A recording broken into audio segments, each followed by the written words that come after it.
Last time we spoke about the Allied losses along the counterattack.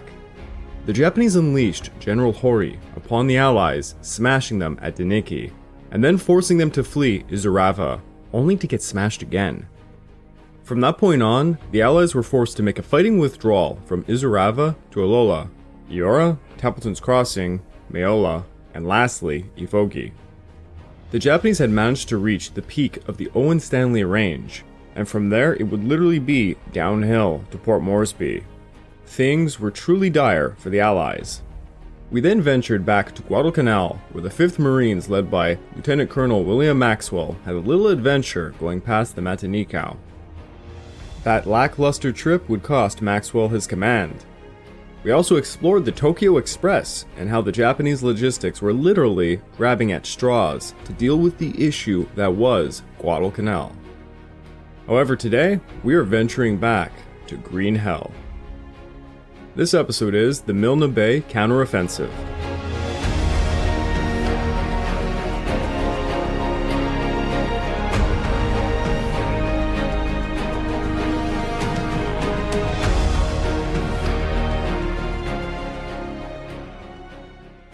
Welcome back to the Pacific War Podcast week by week, and I'm your dutiful host, Greg Watson. But before we can begin, I just want to remind all of you that this podcast is only made possible through the efforts of Kings and Generals over at YouTube. Perhaps you want to learn a bit more about World War II? Kings and Generals has an assortment of episodes on World War II and much, much more, so go give them a look over at YouTube. So please, subscribe to Kings and Generals over at YouTube and continue to help us produce this content by checking out www.patreon.com/kingsandgenerals. And hey, don't forget about our sister podcast over at The Age of Conquest, the Fall and Rise of China podcast, written and narrated by me. And if after all that you still want some more history, why don't you check my personal channel out at the Pacific War channel over at YouTube, where I have content going as far back as the Opium Wars of the 1800s, all the way up to the end of the Pacific War in 1945. Give it a look, it'll mean a lot to me. Back on August the 24th, the Japanese had performed an amphibious pincer attack upon Milne Bay. The original plan was for a force of the Kure 5th SNLF Marines and the Sasebo 5th SNLF Marines to land at Rabi, around 3 miles east of Gili Gili, while another group made up of the Sasebo 5th SNLF would land on Goodenough Island and use barges to hit north of Milne Bay and make an overland march to hit the Allies' rear. The plan went to absolute dogshit. When the Japanese landed on Goodenough Island and decided to have a little picnic because they were making good time, well, the Allies spotted them and bombed the hell out of their barges, stranding them on the island. The unsung heroes, those being the coast watchers, had yet again foiled the Japanese plans. Kitty Hawks tore the barges apart, and it would take literally months to get the Japanese units off Goodenough Island. Meanwhile, the other group managed to sneak into Milne Bay, landed and began unloading all of their equipment, only to find out they landed in the wrong place. They ended up several miles east of Rabi, near a village called Wagga Wagga. You really gotta love the names in this region. They were soon met by Kitty Hawks, who tore apart their transports and forced the IJN to flee the bay in haste. All of the Japanese barges were destroyed as a result, stranding the Japanese units far away from their objective. But they carried on foot over muddy coastal tracks and swamps nonetheless to hit Gili Gili. As bad as things looked for the Japanese, they did have 2 Hago tanks with them, and they began to force the Australian defenders into a fighting withdrawal. During the initial days of their trek, the Japanese had to lay low for the day to escape the insistent attacks from Kitty Hawks. But during the night, which was pitch black due to low rain clouds that covered the moon, the invaders kind of lived like vampires, silently moving into position to commence their attacks. The strategy worked wonders for Commander Hayashi, who successfully pushed back the defenders towards the Gamma River by August the 27th. The Australians put up a valiant fight at the Gamma River, but the 2 Japanese tanks certainly were tipping the scale, and soon the Australians were fleeing with the Japanese close on their heels. The Australians fled all the way to Airfield No. 3, which was still under construction, where they established a new defensive line.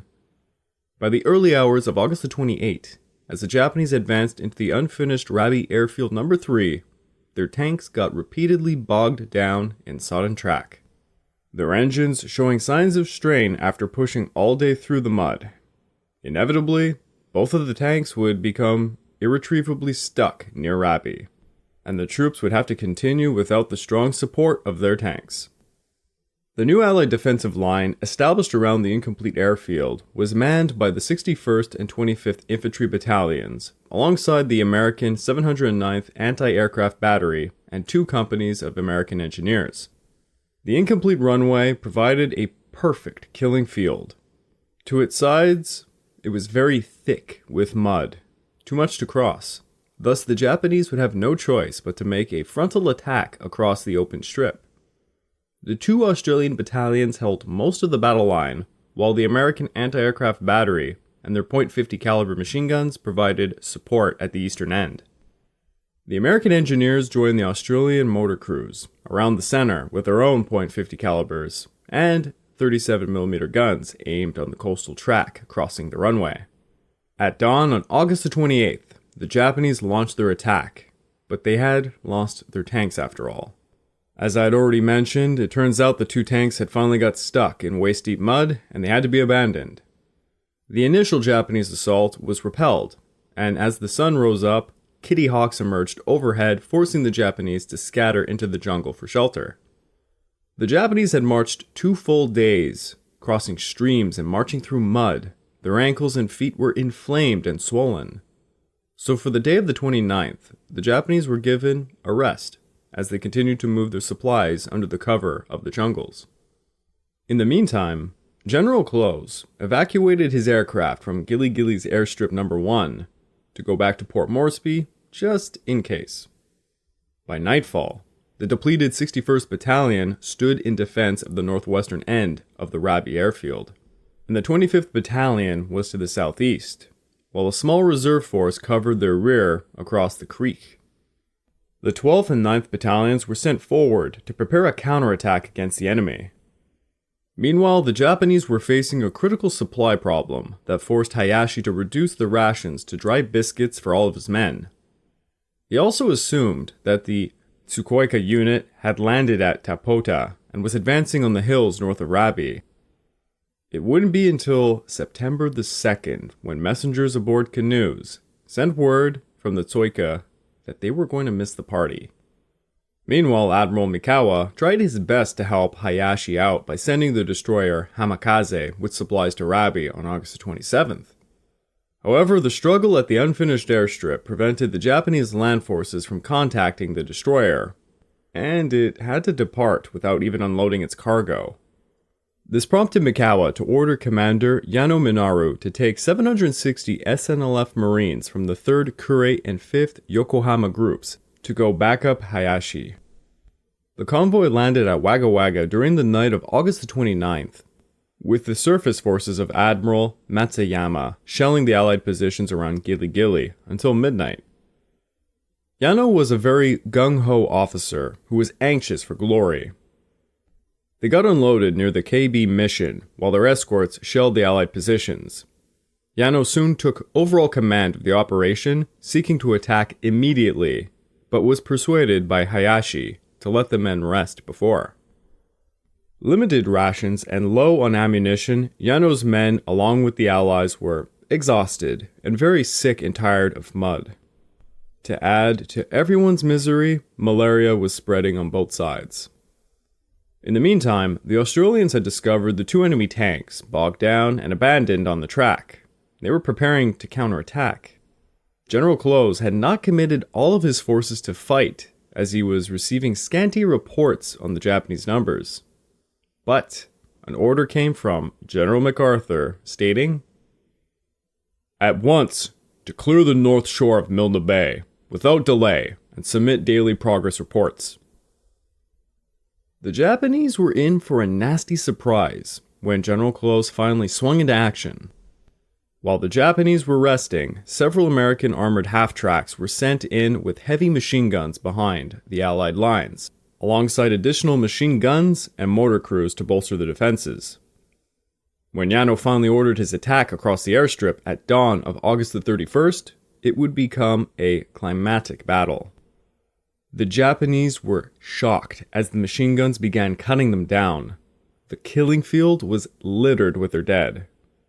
Regardless of the intense Allied firepower, Yano ordered 3 consecutive banzai attacks, sending countless Japanese to their deaths, including Commander Hayashi. When in doubt, banzai it is, I guess. Yano then tried to direct his forces to outflank the 61st Men's position, but the Australians realized what was going on and sent forces to take some high grounds overlooking that position, and this forced the Japanese to pull back. With so many bodies littering the killing field, soon Japanese bugles began to sound. Yano had called it quits, and he ordered a general fighting withdrawal. At the exact same time the bugles were going off, Kitty Hawks began to emerge overhead with the sunrise, to the dismay of the Japanese. When the Allied defenders heard the bugles going off and saw their air forces swarming in, they went into a frenzy, charging at the retreating enemy. The Australians and Americans literally were tripping over dead Japanese all over the runway as they charged into the invaders. Between the charging defenders and the Kitty Hawks, the Japanese forces scattered in disarray. For the unfortunate Japanese souls, wounded all over the runway, they were all shot by the Australians who had learnt the terrible lesson about taking prisoners. When approaching Japanese dead, the Australians had quickly learnt that the presumably dead would usually spring up with a knife, gun, or grenade to take a few boys down with them. The Pacific War was a very ugly war. During the morning, the 12th Battalion had at last arrived at the front lines, and with the additional forces on hand, Close decided to finally launch a counterattack. The Allies began a ruthless advance eastward, harassed by Japanese snipers and ambushes along the way. By the afternoon, all opposition had been crushed, and the Australians had reached the Gamma River, while the Japanese, who were still in disarray, were falling back further east behind the KB mission. The next morning, the Japanese were so shell-shocked and exhausted, they did not even notice Kitty Hawks descending upon them, causing carnage. In the late afternoon, the Australians entered the KB mission to add more pain alongside the Kitty Hawk strafing. Meanwhile, Yano's 3rd Kure SNLF Marines were ambushing the Allies along the way as they made it to Gamma River. And to their surprise, they were ambushed there by a company of the 9th Battalion, suffering heavy casualties. They had to fight their way through the KB mission, but during this, Yano was severely injured. On the morning of September the 1st, the Japanese continued to fall back towards the easternmost tip of New Guinea through a series of holding positions, with the Australians in hot pursuit. While pursuing the enemy, Close received false intel from MacArthur indicating the enemy might be landing more forces west of Gilly Gilly, so Close recalled the 9th Battalion and held them in reserve to see what the enemy was up to. The next day, Mikawa was preparing to send additional forces, some 130 SNLF Marines from the 5th Yokohama Group, when he received a message from Yano. "We have reached the worst possible situation. We will, together, calmly defend our position to the death. We pray for absolute victory for the Empire, and for long-lasting fortune in battle for you all." Well, with that pretty intense information in hand, Mikawa met with General Hyakutake, who was about to send the Aoba detachment to reinforce the SNLF Marines in Milne Bay, who were also going to arrive in Rabaul around September the 9th. Mikawa broke the news, and they decided to hold off until September the 12th. But the Australians were continuing to drive the invaders further east. When it was apparent the Japanese were not landing additional forces, Close tossed the 9th back into the fight using 2 small boats. Both sides were suffering horrible casualties to numerous firefights. At one point, a group of Australians attacked a Japanese position held by 3 machine gunners. Corporal John French killed one of the machine gunners with a Thompson submachine gun, losing his life in the process, and posthumously was awarded the Victoria Cross. By September the 4th, the Japanese had finally managed to hold on somewhat, while the 2 IJN destroyers, the Arashi and Hamakaze, were en route to try and rescue them. During the night of the 4th, the destroyers managed to sneak into the bay and evacuated the wounded while simultaneously trying to get information on the status of the operation, in case the attack on Gili Gili could still be done. Now, Mikawa was informed the company commanders were dead, and only 50 men were even capable of fighting, so he had to concede that the situation was hopeless. Mikawa ordered Admiral Matsuyama, "Endeavor to contact the naval landing units, whatever the circumstances, and if at all possible, evacuate them." Many of the Japanese were retreating behind Wagga Wagga by September the 5th, preparing to evacuate when by midday the Australians captured Wagga Wagga. The skirmishes kept going on dangerously close to the evacuation point, and it took all the Japanese had left in them to hold back the Australians until September the 6th, whereupon they finally managed to escape. The IJN was giving up the fight, and they wanted to get the surviving troops out of Milne Bay.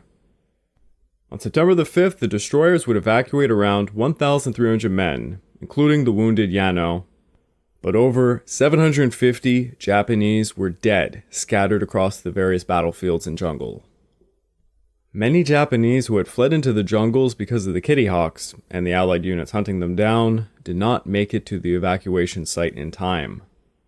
They were pursued by the Australians and revenge-seeking natives for the village attacks the Japanese had performed. Well, they simply vanished into the jungle, as they say. The Allies lost 167 Australians, 14 Americans, and 59 Papuans. And on a rather sad and special note, I would like to add that those Papuans, they were mostly women who had been raped and bayoneted by the Japanese in the villages. The battle for Milne Bay only lasted a few days, but it had a long-lasting effect. British Field Marshal Slim wrote in his book, Defeat into Victory, "The Japanese' first undoubted defeat on land was a morale raiser amongst my own troops fighting in Burma." Field Marshal Slim used the event quite effectively to boost his own men fighting in Burma's morale. Australian newspapers called the victory a turning point, and the entire populace cheered the performance of their boys, who faced a battle-hardened Japanese attack. The failure of the Milne Bay attack did a lot to stop the Japanese from hitting Port Moresby, and it allowed General MacArthur to focus his attention on driving the enemy completely out of New Guinea. I would like to end this one off with a rare oddity for General MacArthur. During this time, he kept his ears open to how the rest of the war was going on, and when he was talking to a British intelligence officer, he was given news Sir Winston Churchill had recently flown from Washington to Moscow, to Cairo, and then to Gibraltar. And in a very un-MacArthur fashion, he did the unthinkable.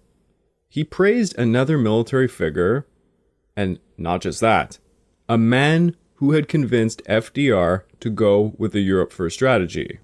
For all intents and purposes, a man who had caused a lot of anger in MacArthur, who had wanted more resources for the Pacific. He said this: "If disposal of all the Allied decorations were today placed by Providence in my hands, my first act would be to award the Victoria Cross to Winston Churchill. No one of those who wear it deserves it more than he. A flight of 10,000 miles through hostile and foreign skies may be the duty of young pilots, but for a statesman burdened with the world's cares, it is an act of inspiring gallantry and valor." This was a very rare and generous comment from MacArthur for a man who had caused him so many headaches for his Pacific campaign. Operation RE was a total failure, and became one of Japan's first land defeats of the Pacific War. Alongside the loss at Midway and the Solomons, it looked like the tide of war was beginning to turn. The failure at Milne Bay also meant General Horry would not be receiving any additional support in his overland drive to hit Port Moresby. The Japanese were now beginning to shift their focus on Guadalcanal, rather than launching a second amphibious assault against New Guinea. Yet while all of this was going down in Milne Bay, there was still fighting going on along the counterattack. Back along the counterattack, Brigadier Potts was preparing a defensive position at Ifogi after being battered all the way back in Uzurava and having to make a haphazardous fighting withdrawal along the way. The situation did not look good. The Allies had given up their main supply base at Mayola, but luckily, the Milne Bay situation was game-changing. With Milne Bay secured, this meant more reinforcements could come up the track, and General Rowell deployed the 27th Battalion to help Potts. General Rowell had been keeping the 27th Battalion in reserve just in case they would be needed at Milne Bay, but as the situation looked better over there, he did not hesitate to toss them onto the track instead. By September the 5th, the 27th established a defensive position on Mission Ridge, a high ground due south of Ifogi, while the rest of the Maraba force were falling back further south to Brigade Hill. While the Australians were digging in for the night, they saw a column of small lights snaking slowly down the dark slopes towards Ifogi River. Quite a disheartening scene. General Hori was on his way. The Japanese made short work seizing the deserted village of Ifogi, but when they began probing further, they were met by gunfire from the Australian defensive positions. Alongside this, since they were now much closer to Port Moresby, aerial attacks became much more intense. 8 Marauders and 4 Kitty Hawks hit the Japanese on the morning of September the 7th, inflicting heavy casualties, prompting the Japanese to name the trek Hell Valley as they moved further down. Hell Valley was quite wide, with a large canopy that aided the Japanese from further aerial attacks. This did not, however, aid General Hori too much, as he had gone so far now, his messengers had to run as far back as Kokoda, a 3-day trip by foot to grab the nearest radio transmitter to demand air support. Hori decided to take the 2nd Battalion up the western foot of Brigade Hill to try and cut off the enemy's retreat, while his 3rd Battalion made a frontal assault against Mission Ridge. During the night, the Japanese artillery bombarded the Australian positions to soften them up for the assault. Major Hori marched his men upon the western flank, but they were forced to a literal crawl because of how steep the ridge was. Despite the difficulty, Hori managed to get his men to scale the ridge, and before dawn, they had cut off 3 Australian battalions from their headquarters. The Australians reacted by hunkering down in foxholes along the sides of the track, raining fire upon the invaders, while the South Seas Detachment began the frontal assault early in the morning of August the 8th. The Japanese were relentless, but the Australians held firm, repelling them with rifle fire and grenades.